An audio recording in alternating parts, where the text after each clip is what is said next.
Why is Arctic accelerating ice loss is a global climate concern. The Arctic region is losing ice with a high rate. Lasting impact. Sea ice at North and South poles has shrunk dramatically over the last 30 years. Latest evidence shows that Earth's northmost ice sheet has entered a period of rapid decline. Devastating summer for the Arctic. In September, sea ice in the Arctic Ocean hit a low of about 1.4 million acres, the second lowest on record. Reports suggest that in 1980s, ice covered at least 1 million more acres of ocean than it does now. Why we should be concerned?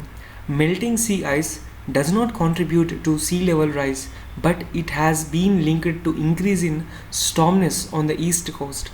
It would also lead to weakening the jet stream, resulting in the slower weather patterns and events like heat waves and would last longer. More El Nino storms in the Pacific Ocean.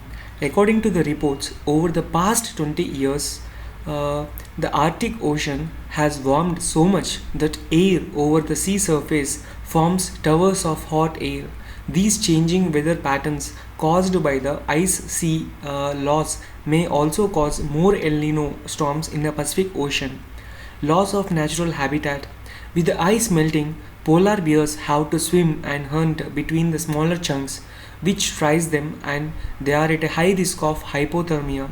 A 2018 study found that polar bears in the region have been losing weight during the late spring and early summer when they should be gaining weight to prepare for winter. An unprecedented rate.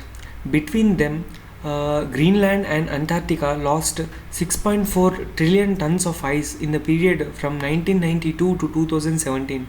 Greenland alone is losing about 234 billion tons of land ice per year. Sea levels could rise 10 to 12 feet by 2120.